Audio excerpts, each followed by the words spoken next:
Well, Kevin, another week is here, and this is our Loam Lander podcast. I think we're at like Loam Lander podcast 14 or 15. But good morning.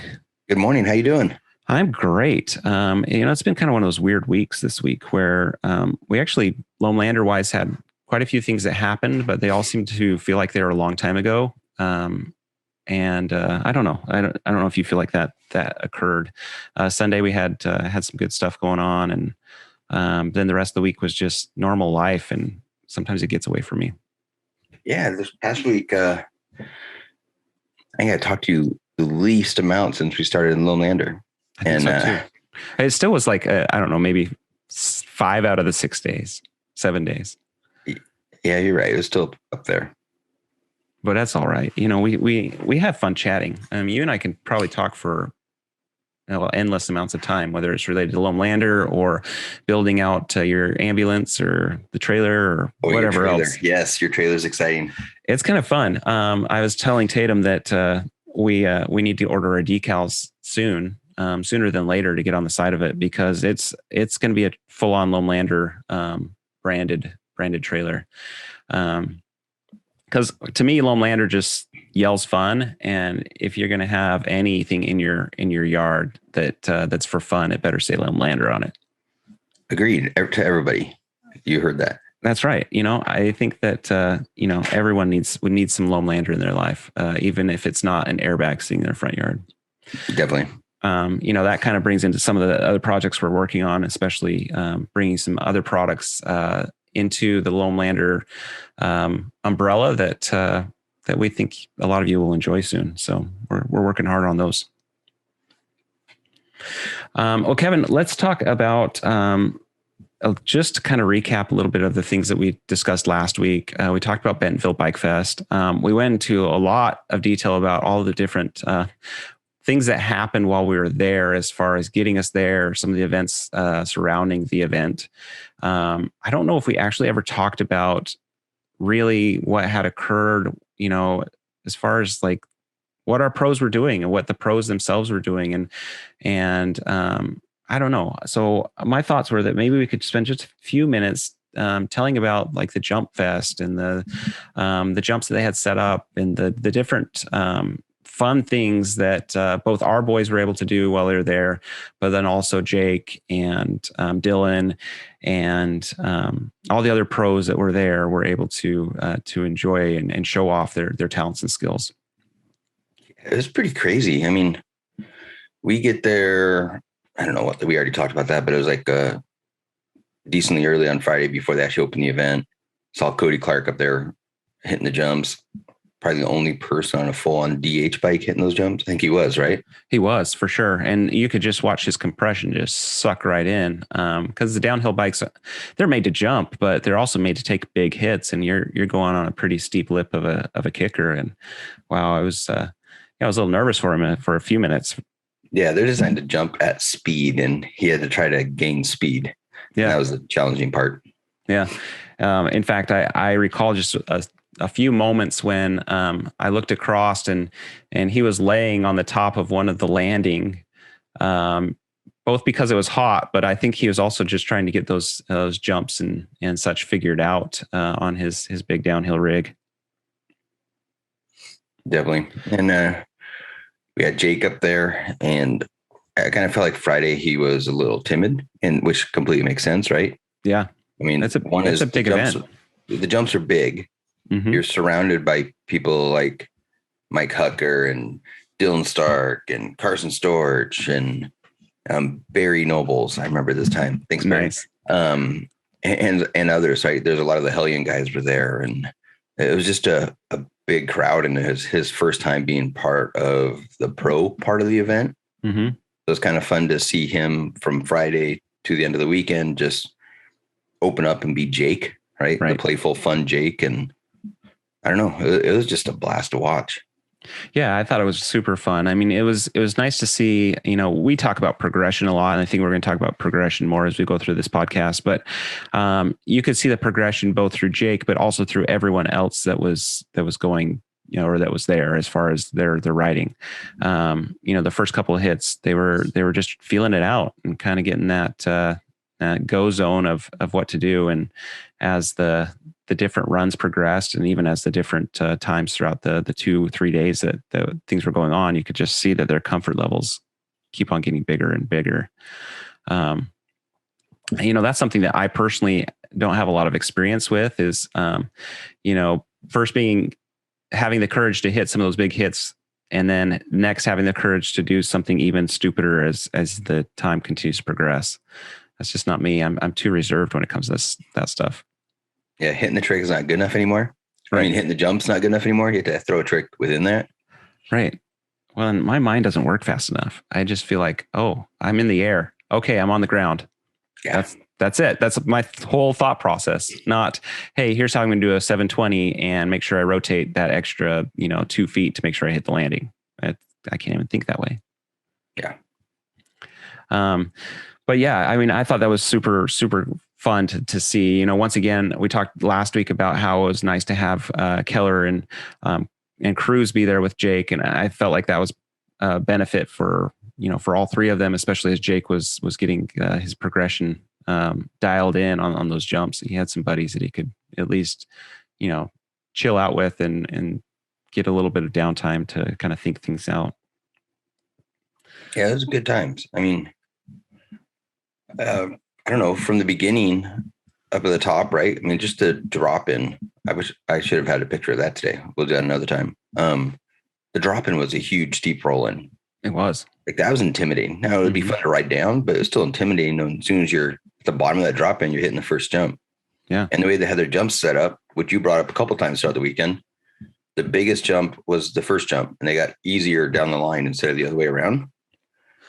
Right. Which that's abnormal, at least from my experiences. Not personally my experiences riding them, but being at a lot of events. Right. Exactly. Is usually your hardest trick. Your trick jump is either going to be your middle jump or it's going to be your last jump. And that the first one is really going to be kind of that prep for the remaining.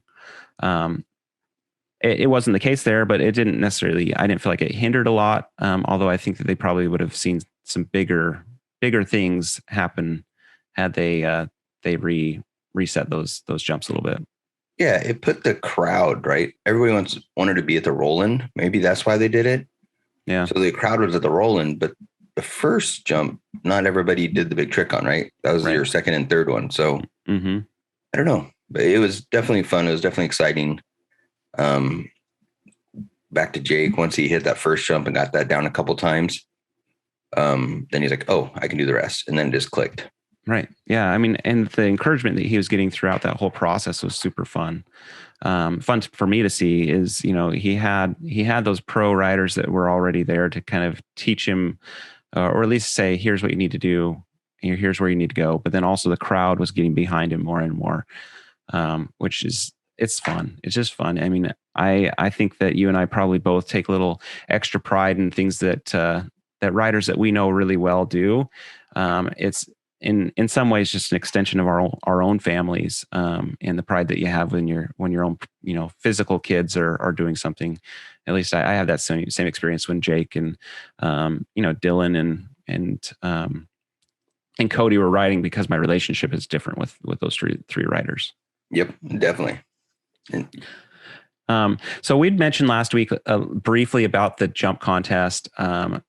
And honestly, I feel really bad that we missed out on that one piece. We were there for every other piece of the whole weekend except for that one. And that to me looked like the most intense and fun event of the whole weekend. Since we've been back, and honestly, we did see part of it live because they did have some of it on a live stream. But it just looked like so much fun from what we were able to see. It sounded awesome, but at the same time, I mean, it sounded awesome. And I said it that way because obviously Jake was the highlight of the event. If you listen to the cheers, it was pretty cool to watch him come down and the crowd gets wild, all the way down to a silly salmon. Yep. That was pretty funny. Well, and do you remember watching that live? I do. And I think I don't remember. We were driving, weren't we? Well, so we were sitting in Arby's parking lot, getting our food. And I think that is the one jump that Jake did the silly salmon on. Or did he do just a Superman? I can't remember, but I remember just a Superman. I know, just a Superman. It's like I can actually do that. It's like I can actually jump, which we all know that's not true. Yeah. But I just remember seeing him fly through the air, and like I was excited. And that silly salmon though, that was pretty funny. It was he did that on purpose, which I think you and I were both talked about. Why did he do that? What happened? Did he mess up? And it was cool to hear that he did it on purpose. Yeah, he got advice from a fellow pro, just saying, "Hey, can you do this?" And he's like, "Yeah," and he's like, "You're gonna make the crowd go wild." He's like, "Okay," which is so Jake, right? Yes, that's so awesome. But yeah, that was super cool event, and to come in fourth place, is that right? Yeah. Out of all of those that were there, that's amazing. And he's got nothing but other huge things going on for him, and it's gonna be really cool to see where those continue to go. Definitely. But that's kind of our wrap on Bentonville. I got one more thing to sneak in real quick. Oh yeah, what's that? We talked about Jessie a lot through the podcast. We did, yes. Let's do one more shout out because she found my luggage. Oh man, did we talk about our luggage saga last week? Oh, probably not, because a lot of it's happened since we got off that podcast. So Kevin, why don't you do like a really quick Reader's Digest luggage saga from Bentonville, and then we can really, really, really share about Jessie and how extremely rad she is. Yeah, definitely. Okay, so we take off out of Seattle, the quick version, out of Seattle, land in Kansas City. Myself and 20 others don't have luggage, so that's not there. And then we're like, okay, well, it's not a problem. It's supposed to catch the next airplane. Then they'll mail it to our Airbnb in Bentonville. No problem. Like, even Keller wasn't that stressed. We're just like, okay, let's just figure this out and move forward. So the next day, it never made it to the airport. And at the same time, we're going back and forth because of Bobby's stuff. So we already going to the airport. Mm-hmm. Later that day, it did not make it to the airport. So then they said, well, they're going to have another airlines take it, which was not necessarily true. Then they're going to overnight it. And then they're going to overnight it. And then when they finally did overnight it, we left Bentonville. Then FedEx was supposed to pick it up. And then they were supposed to deliver it back to the airlines. Then the airlines was going to take it back to Seattle. And then I was going to pick it up in Seattle. But they didn't have the bag, even though they said they did. Anyway, and the long story, Jessie with Bentonville Bike Fest and the Airbnb owners next door and the current one we stayed in, thank you, because they found my bag, and we should actually receive it finally Monday. Oh, Monday man. Tuesday. That's insane. And it's Keller's bag, not my bag. So it has his bike gear, his half face, his chest protector, his gloves, his bike pants, his jerseys, underwear, socks, like the stuff you don't think about, right? So I had to go buy new underwear inside. I mean, not a big deal, but it's just like those little things like, oh, toothbrush. Oh, I forgot that was in there, Right. That's crazy. But that's so awesome that she was able to collect it for you and send it to you, because, I mean, not only is it nice to have your stuff, but just the pain of going through the process of even trying to get it reimbursed by the airline is just, I don't know. It's almost, I mean, it's worth it, but it's almost not worth it because it's a lot of work. Yeah. And the customer service from that airline is no longer. That is for sure. Yeah, we won't mention who they are, but they may be named after a state up north. It starts with an A. I think they're based in Washington, but that's not the name of the state. Yeah, no.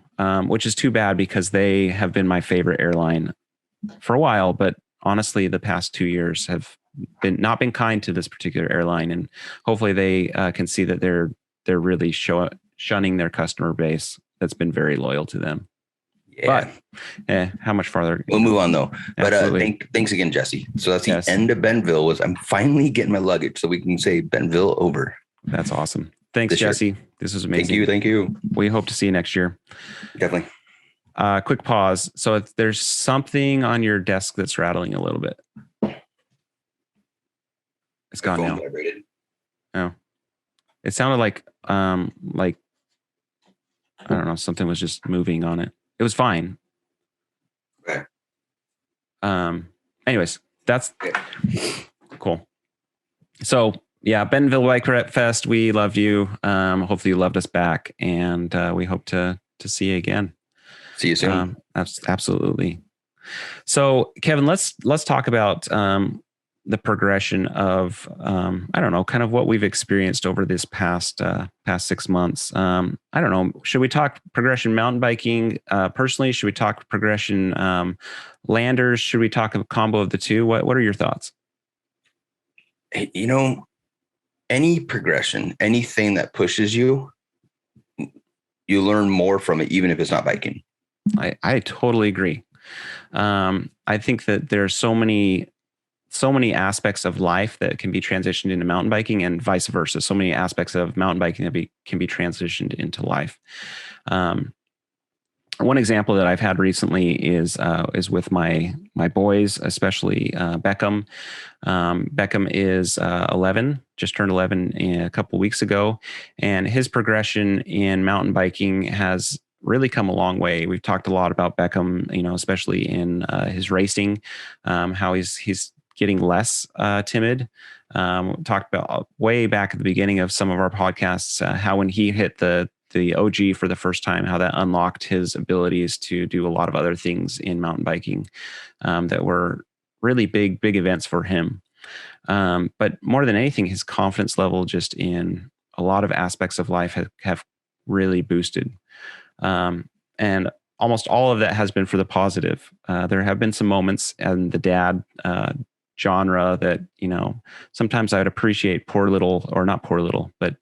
timid Beckham, because he's getting a little more preteen in him every day, which probably is natural anyway.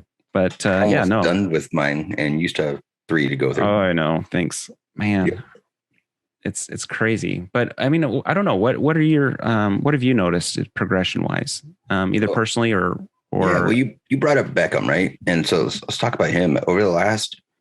Obviously, when you mentioned he hit the OG, that opened up a lot of stuff. But the last 2 months racing downhill, like it used to be that and I truly love riding with him, but he was like, I have to ride with somebody. Now he's like, you go else. I'm gonna go ride with my friends. Right. What I mean? He's kind of, but like he has that comfort level now where he can go whenever he wants. He has the ability mentally and physically and talent wise to be able to push that limit for himself. So it's been a lot of fun. The last 2 months, 3 months have been unbelievable what he's accomplished. Yeah, I totally agree. Shout out to Beckham. Great job. I appreciate you stating it like that, because honestly, I put a lot of those pieces together, but there is a certain aspect of once you get a comfort and a growth to a level that you can feel good doing it yourself, it unlocks a lot of opportunities. And it is nice. It's nice not to have to, even it unlocks abilities for me, because then I don't feel the stress of having to always be the trailer. And then as a parent, it's kind of sad sometimes too. You're like, oh, he used to ask for me to go for a ride. Right. Yeah, he wanted me. Now he doesn't. Yep. Not at all. And Keller never does that, right? I mean, he loves for you to ride with him 24/7, right? Oh yeah. You're the fun dad. I think that's why I learned how to jump, because I can't. So now I can't go with him. Well, sometimes things happen. It's happened for a specific reason. We just don't really realize what it is until it's come and gone. Yeah. But progression is everything. Mountain biking for the quiet ones. Keller's actually one of the quiet ones too. He stays to himself, but as soon as you get him around other mountain bikers, even ones he doesn't know, like the picture with me right there, that's Flying Squirrel at Duthie. He'll be at the top of it and meet people he doesn't know, and they just sit there and talk forever and become friends. And that's what mountain biking does. It opens it up, and you get to talk about like stuff and push each other, and it's just a different world. We did youth soccer and baseball and basketball, and we did it all, but it didn't push the communication level like mountain biking does, which is crazy, right? Because most of the time you can't talk because you're bombing down a trail. But in between those stops, I don't know, you want to talk about it more. With soccer, you didn't necessarily want to talk about it. You just did soccer and then went home. Yeah. It's not like, I don't think there was once in my whole soccer career that I ever talked to my friend about, hey, did you see that amazing trap that I made with my inner thigh? Like, we just never talked about that.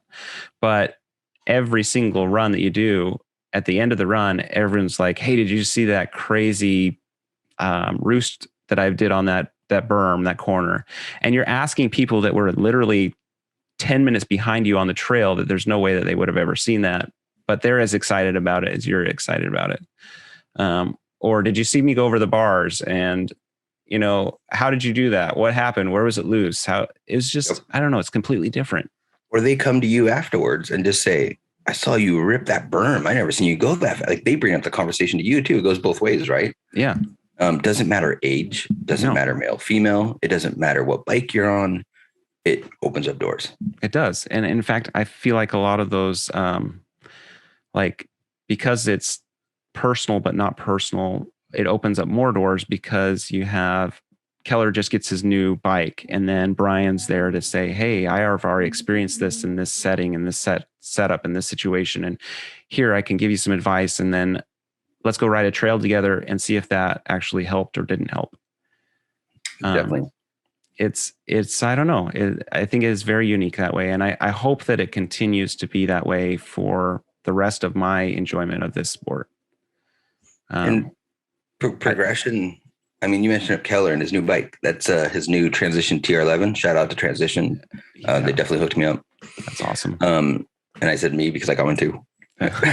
Brian Donor sent me a message. He's like, what colors you get? Because I showed a picture of Keller holding the boom box, right? Yeah. And I just put both. That's awesome.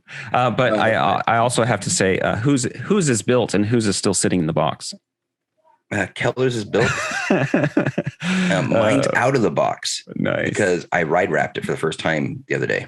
Oh, cool. We'll have to talk about that again soon. But if I bring that up now, we're going to get totally off track. Yeah, we'll get off track. So Keller has been begging for a downhill bike from day one. And I'm like, you do not need a downhill bike. Right. I want a downhill bike. I want a downhill bike. You don't need a downhill bike. I wanted him to progress and I wanted to see him. I've always put him on a good quality bike. So, it definitely makes a difference. But I wanted him to progress. And then we had an opportunity to get a couple downhill bikes, mainly one, but I got two at a good price. And I said, okay, here's the opportunity. So I did it. And his confidence level is over the top. Yeah. That's the second jump on Flying Squirrel that you see a picture of. Mm-hmm. And he hit that jump over a year ago. And he used to hit it all the time, but it always kind of buck him weird or there's always something weird. Never liked it. We got that downhill bike and he was just coasting the first jump so he can hit the second one now. Now it's the complete opposite. That's crazy. He was getting so sideways on this downhill bike, also in the confidence level.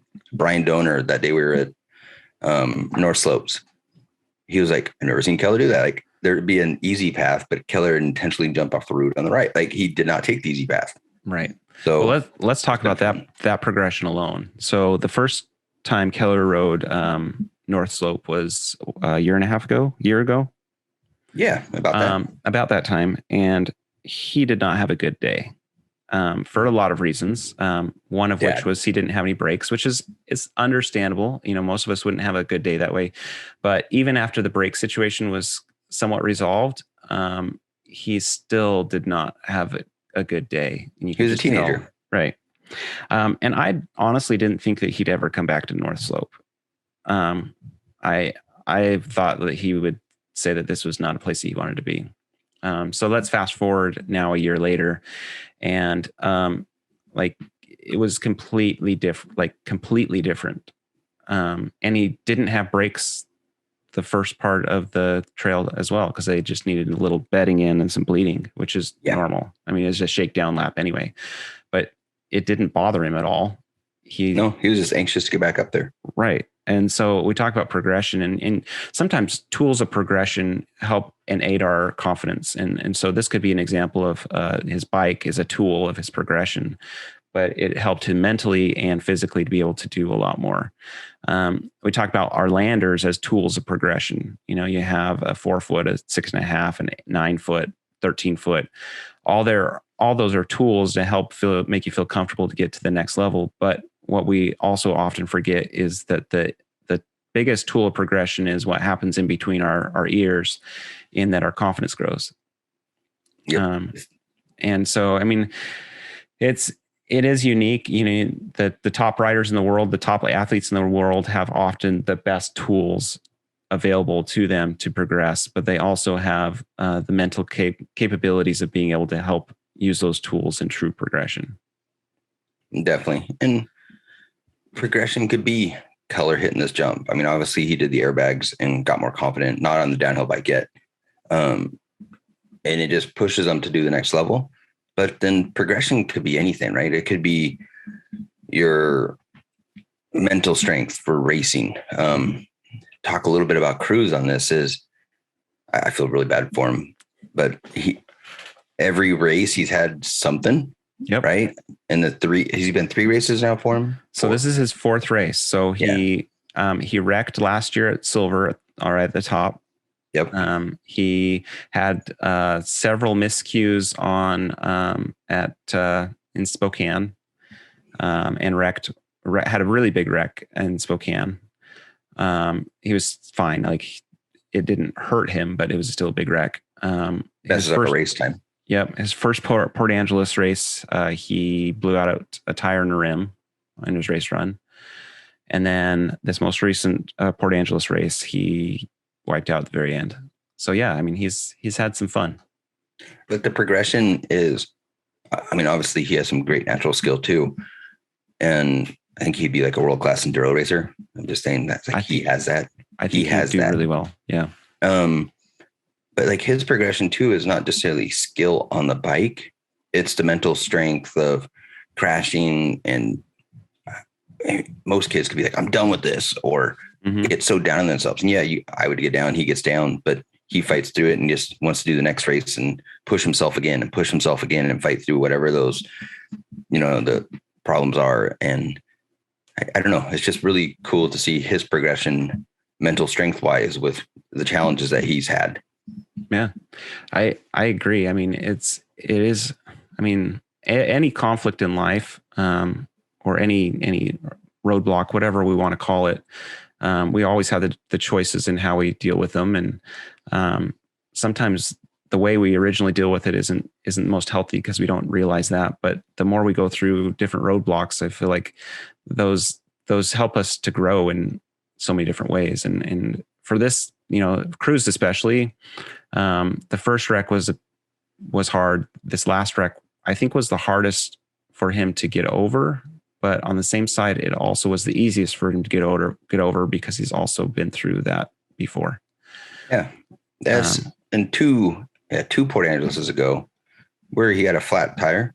His flat tire was like in the top quarter of the race. Right. And termination out of this one, he rode that flat rim. We talked about it a little bit.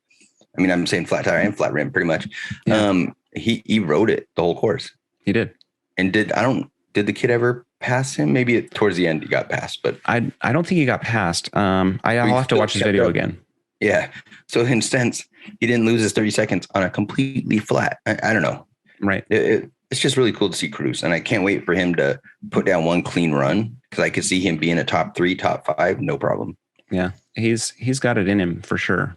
I mean, we can go into killing you on your last race lap.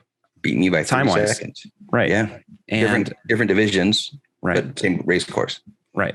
But I mean, confidence goes round and round and round. And I think that's what's been most enjoyable to me, is to see how the growth progression really is translating into other parts of life. Definitely.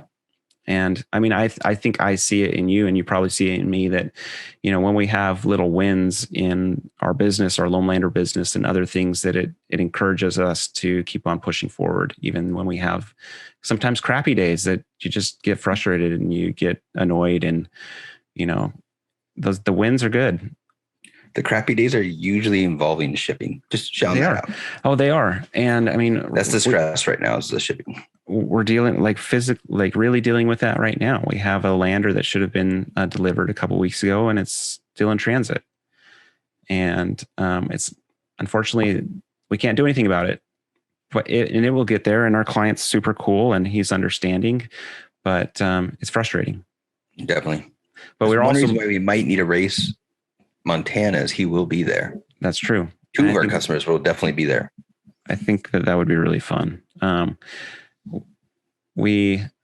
love to have my trailer done by then, but that's not going to happen because I'm going to get gone for a couple of weeks. Right. I know. That'd be awesome. Anyways, it's just, I don't know. I think we are and will come back to progression over and over and over. And that the progression of skill sets is so multifaceted that, it's a conversation that's worth having. Yeah. Well,